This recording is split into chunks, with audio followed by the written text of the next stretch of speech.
Sentence base শেষ। এবার আলোচনা করব গঠন অনুসারে। 3 নম্বরে আছে গঠন অনুসারে ভার্বের প্রকারভেদ। তো ভার্ব সাধারণত দুই প্রকার, এক ফাইনাইট ভার্ব এবং দুই নন ফাইনাইট ভার্ব। ফাইনাইট ভার্ব হলো যে ভার্ব দেখে টেন্স চেনা যায় সেটাই হলো ফাইনাইট ভার্ব, এবং যে ভার্ব দেখে টেন্স চেনা যায় না সেটা হলো নন ফাইনাইট ভার্ব। যেমন we learn English to get a good job, এটা হলো ফাইনাইট ভার্ব, কারণ এখানে টু এর পরে ভার্ব গেট দেখে টেন্স চেনা যাচ্ছে, তাই এটা হলো ফাইনাইট ভার্ব। ফাইনাইট ভার্ব দুই প্রকার, এক নম্বরে আছে প্রিন্সিপাল ভার্ব এবং দুই নম্বরে আছে অক্সিলারি ভার্ব। প্রিন্সিপাল ভার্ব মানে হলো প্রধান বা প্রাথমিক ভার্ব, প্রাথমিক ক্রিয়া, এবং অক্সিলারি ভার্ব মানে হলো সাহায্যকারী ক্রিয়া। প্রিন্সিপাল ভার্ব আবার তিন প্রকার, ট্রানজিটিভ, ইনট্রানজিটিভ এবং লিঙ্কিং। ট্রানজিটিভ ভার্ব হলো যে ভার্বের অবজেক্ট থাকে সেটাই হলো ট্রানজিটিভ ভার্ব, এবং ইনট্রানজিটিভ ভার্ব হলো যে ভার্বের অবজেক্ট থাকে না সেটাই হলো ইনট্রানজিটিভ ভার্ব। আর লিঙ্কিং ভার্বগুলো হলো be, become, feel, look, smell, appear, stay, remain, taste, seem আর সাউন্ড। এই 11টি হলো লিঙ্কিং ভার্ব। এবার অক্সিলারি ভার্ব। অক্সিলারি ভার্ব তিন প্রকার, এক নম্বরে আছে প্রাইমারি অক্সিলারি, দুই নম্বরে আছে মডেল অক্সিলারি এবং তিন নম্বরে আছে periphrastic. Primary auxiliary be, am, is, are, was, were, been আর বিং।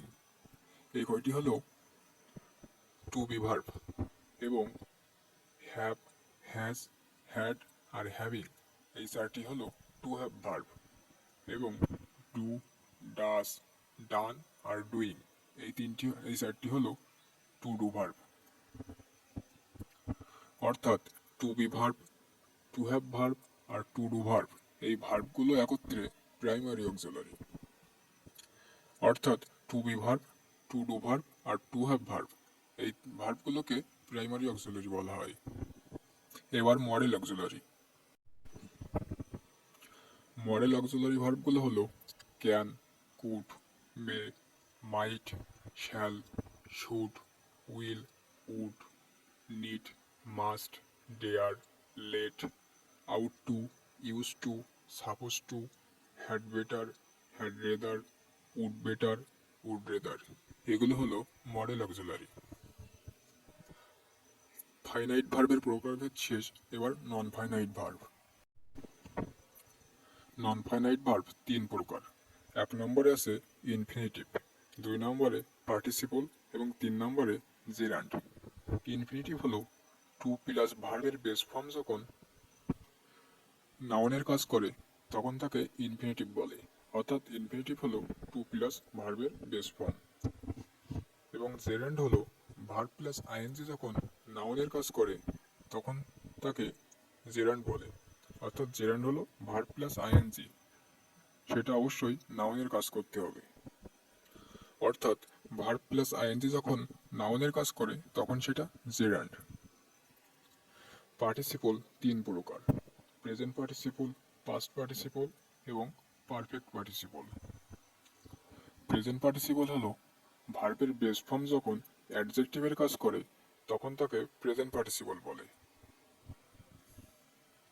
এবং ভার্বের পাস্ট ফর্ম যখন অ্যাডজেক্টিভের কাজ করে তখন তাকে পাস্ট পার্টিসিপল বলে, এবং ভার্বের পার্টিসিপল ফর্ম যখন অ্যাডজেক্টিভের কাজ করে তখন তাকে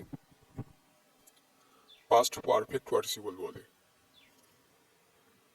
এই ছিল ফাইনাইট ভার্ব এবং নন ফাইনাইট ভার্ব নিয়ে আলোচনা। এছাড়াও কিছু গুরুত্বপূর্ণ ভার্ব রয়েছে, সেগুলো হলো প্রথমে আছে কগনেট ভার্ব। কগনেট ভার্ব হলো যে সকল ইনট্রানজিটিভ ভার্ব মানে হলো যে ভার্বের অবজেক্ট থাকে না। অর্থাৎ যে সকল ইনট্রানজিটিভ ভার্ব তারই নাউন ফর্মকে অথবা সমজাতীয় কোনো নাউনকে অবজেক্ট রূপে গ্রহণ করে তাদেরকে কগনেট ভার্ব বলে। অর্থাৎ যে ভার্বের অবজেক্ট থাকে না সেটাই হলো ইনট্রানজিটিভ ভার্ব। আর ইনট্রানজিটিভ ভার্ব যখন তারই নাউন ফর্মকে অবজেক্ট হিসেবে গ্রহণ করে তখন তাকে কগনেট ভার্ব বলে। যেমন হি ডিরিমড এ গুড ডিরিম। এখানে ডিরিমড হলো ইনট্রানজিটিভ ভার্ব, কারণ ডিরিমডের কোনো অবজেক্ট ফর্ম নেই, তাই এটা ইনট্রানজিটিভ ভার্ব। তাই এখানে ড্রিমড এর নাউন ফর্ম ড্রিমকে অবজেক্ট হিসেবে গ্রহণ করেছে, তাই এটা কগনেট ভার্ব। 2 নম্বরে আছে রিফ্লেক্সিভ ভার্ব। রিফ্লেক্সিভ ভার্ব হলো ট্রানজিটিভ ভার্বের সাবজেক্ট এবং অবজেক্ট যখন একই বা ব্যক্তি বা বস্তুকে বোঝায় তখন তাকে রিফ্লেক্সিভ ভার্ব বলে। অর্থাৎ ট্রানজিটিভ ভার্ব মানে হলো যে ভার্বের অবজেক্ট থাকে, সেই ট্রানজিটিভ ভার্ব যখন সাবজেক্ট এবং অবজেক্ট ট্রানজিটিভ ভার্বের সাবজেক্ট এবং অবজেক্ট যখন একই ব্যক্তি বা বস্তুকে বোঝায় তখন তাকে রিফ্লেক্সিভ ভার্ব বলে। যেমন হি কিল্ড হিমসেলফ। এখানে ট্রানজিটিভ ভার্ব হলো কিল্ড। এখানে কিল্ড এর আগে সাবজেক্ট হি এবং অবজেক্ট হিমসেলফ। এখানে সাবজেক্ট এবং অবজেক্ট যথাক্রমে হি এবং হিমসেলফ একই ব্যক্তি বা বস্তুকে বোঝাচ্ছে, সেটা হলো কিল্ড। তাই এই কিল্ড হলো রিফ্লেক্সিভ ভার্ব। ফ্যাস্টিটিভ ভার্ব। ফ্যাস্টিটিভ ভার্ব হলো যে ট্রানজিটিভ ভার্বের একটি অবজেক্ট থাকা সত্ত্বেও অন্য কোনো ওয়ার্ড সাহায্য ছাড়া অর্থ প্রকাশ করতে পারে না, তাকে ফ্যাস্টিটিভ ভার্ব বলে। অর্থাৎ ট্রানজিটিভ ভার্বের একটি অবজেক্ট থাকা সত্ত্বেও অন্য কোনো ওয়ার্ড বা শব্দের সাহায্য ছাড়া অর্থ প্রকাশ করতে পারে না, এটাই হলো ফ্যাস্টিটিভ ভার্ব। যেমন উই সিলেক্টেড হিম লেডার। এখানে ভার্ব হলো সিলেক্টেড। এখানে ভার্ব সিলেক্টেড এর একটি অবজেক্ট হিম থাকা সত্ত্বেও অন্য একটি ওয়ার্ড লিডার এর সাহায্য ছাড়া অর্থ প্রকাশ করতে পারছে না, তাই এই সিলেক্টেড হলো ফ্যাস্টিটিভ ভার্ব। অর্থাৎ ট্রানজিটিভ ভার্বের একটি অবজেক্ট থাকা সত্ত্বেও যখন অন্য একটি ওয়ার্ডের সাহায্যের প্রয়োজন হবে তখন সেটাই হলো ফ্যাস্টিটিভ ভার্ব। এবার কপুলেটিভ ভার্ব। কপুলেটিভ ভার্ব হলো যে সকল ইনট্রানজিটিভ ভার্বের পরে অ্যাডজেক্টিভ বসে ভিন্ন অর্থ প্রকাশ করে তাদেরকে কপুলেটিভ ভার্ব বলে। অর্থাৎ ইনট্রানজিটিভ ভার্বের পরে অ্যাডজেক্টিভ বসে ভিন্ন অর্থ প্রকাশ করবে, এটাই হলো কপুলেটিভ ভার্ব। যেমন দি টু ওয়েন্ট ম্যাড। এখানে ইনট্রানজিটিভ ভার্ব হলো ওয়েন্ট, এর পরে ম্যাড হলো অ্যাডজেক্টিভ।